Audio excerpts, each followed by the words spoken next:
Eu garanto que até o final deste vídeo todos nós vamos entender por que às vezes a gente é tomado por uma sensação forte de ansiedade que parece vir do nada e vir de repente e nos faz sentir muito desconforto.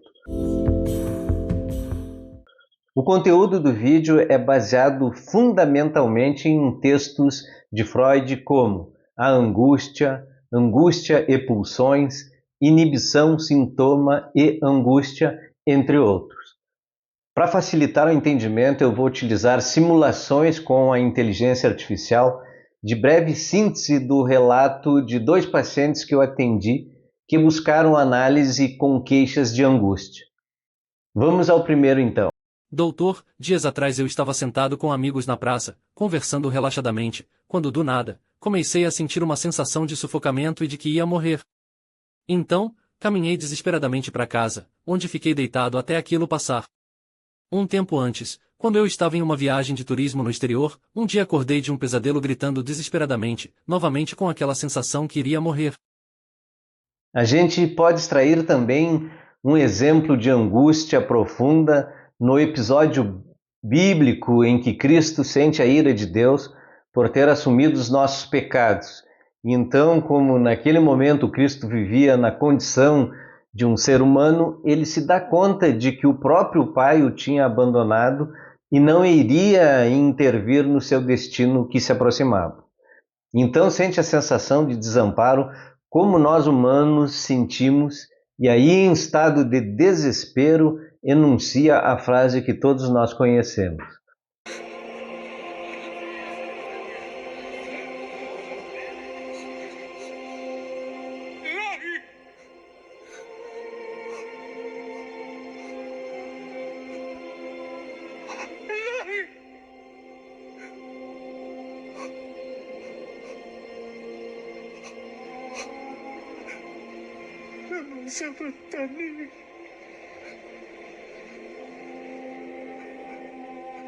Aqui nesses exemplos temos a ocorrência do que hoje é conhecido como ataque de pânico ou como Freud tratava neurose de angústia. Então, resumidamente, nós podemos dizer que o ataque de pânico é caracterizado por uma angústia em demasia, que ataca o sujeito de uma forma abrupta, toma o sujeito de surpresa, como vindo do nada. Mas o que provoca essa angústia? A gente sabe que a função do nosso aparelho psíquico é dominar as excitações, essas intensidades de energia que chegam de fora ao aparelho. Mas quando nós chegamos ao mundo, nós não viemos munidos com um aparelho psíquico pronto, acabado, da mesma forma que a gente vem com um aparelho digestivo ou com um aparelho respiratório. Nesse momento, lá no nascimento, o nosso aparelho psíquico é como uma folha de papel em branco, sem nenhuma marca de vivência, sem nenhuma divisão em inconsciente, pré-consciente e consciente, ou id, ego ou superego. Ele vai enchendo aos poucos com os registros decorrentes dos cuidados parentais, que são produzidos através dos banhos, da alimentação, dos toques, das falas, entre outras coisas. E essas marcas que os pais vão inscrevendo no nosso psiquismo vão se agrupando aos poucos e são o embrião do nosso ego, responsável pela contenção dessa energia, pelo armazenamento, pela ordenação e interligação daquilo que vão se tornando as nossas memórias.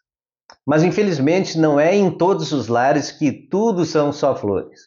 Vai haver problema nos lares onde os cuidados parentais são abusivos, violentos, e nessas condições, além de não proporcionarem o apaziguamento das excitações da criança, esses pais vão produzir ainda mais excitação, devido ao cuidado precário.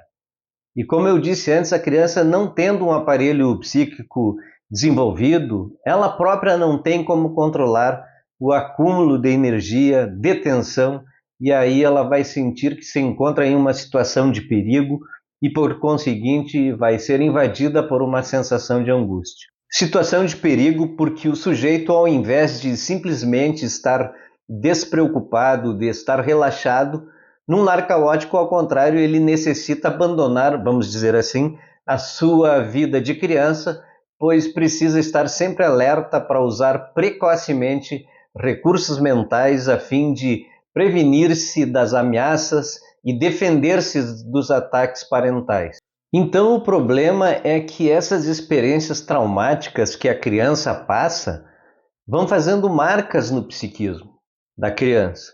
E pelo fato dela não conseguir dar um sentido, dar uma significação para essas experiências, essas marcas não conseguem se juntar à rede de registros egóica. E ficam lá num canto, e por ficarem isoladas, elas não vão ter como repartir a carga de energia com as outras memórias. E por isso vão produzir tensão. Aí, de vez em quando, a energia desses registros é descarregada na nossa consciência, que fica transbordada de excitação, que pela grandeza torna-se incontrolável e deixa o ego indefeso. Situação que é vivida e sentida como um perigo mortal, do que então surge a sensação de angústia. Assim, segundo Freud, toda vez que houver a reprodução de um velho acontecimento ameaçador, ou seja, uma situação de perigo passada que se desprendeu do inconsciente e chega à nossa consciência, ou a ocorrência de um novo momento traumático, o nosso ego não vai ter como dar conta dessa enorme quantidade de energia e nossa consciência vai ser invadida pelo afeto que se chama angústia. Antes de falar sobre o segundo paciente, eu gostaria de convidá-los a inscreverem-se no canal, é gratuito, e também podem acionar o sininho, aí toda vez que eu publicar um novo conteúdo, vocês serão avisados automaticamente. Pois bem, a segunda paciente me procurou com a seguinte queixa. Doutor, eu fico muito angustiada toda vez que eu preciso apresentar trabalhos na faculdade ou quando sou convidada a palestrar em razão da minha profissão. E essa angústia começa a se desenvolver já quando se aproxima o dia da fala.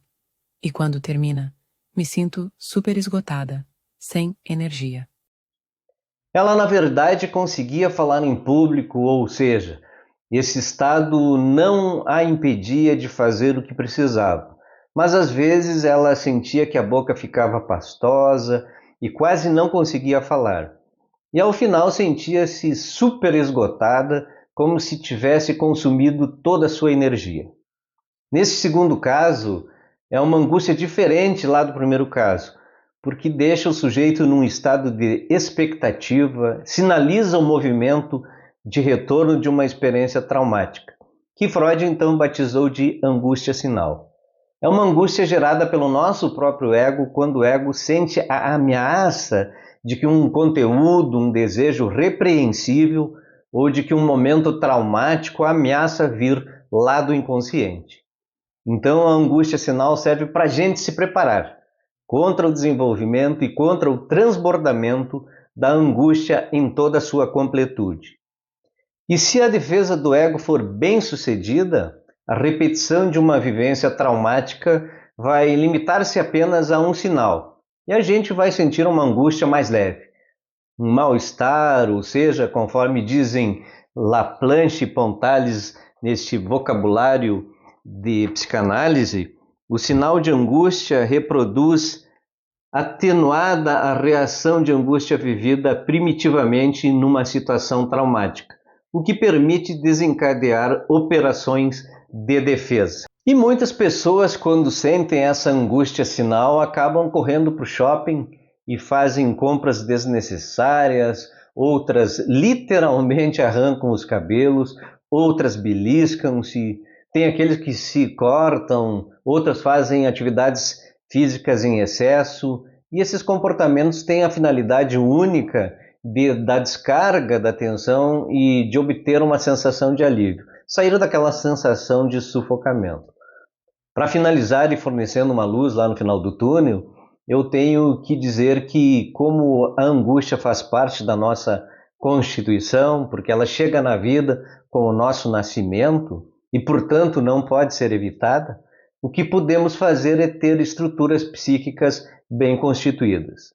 E se caso nos foi sonegada uma boa estrutura psíquica, ou porque não foi dado sentido a muitas das nossas experiências, ou porque, conforme Winnicott, o que poderia ter acontecido de proveitoso não aconteceu, em ambos os casos, devido a falhas parentais, então precisamos aprender a se angustiar, a se frustrar, construindo as experiências que nos foram negligenciadas, suplementando modos de funcionamento, como, por exemplo, o emocional, que não foram suficientemente desenvolvidos ou que tiveram que ser abandonados em face de um ambiente caótico, a fim de ficarmos capacitados a tolerar e suportar em condições melhores os sofrimentos e as frustrações que a vida nos impõe de tempos em tempos, para fazer valer o nosso direito de existir e desfrutar os prazeres da vida.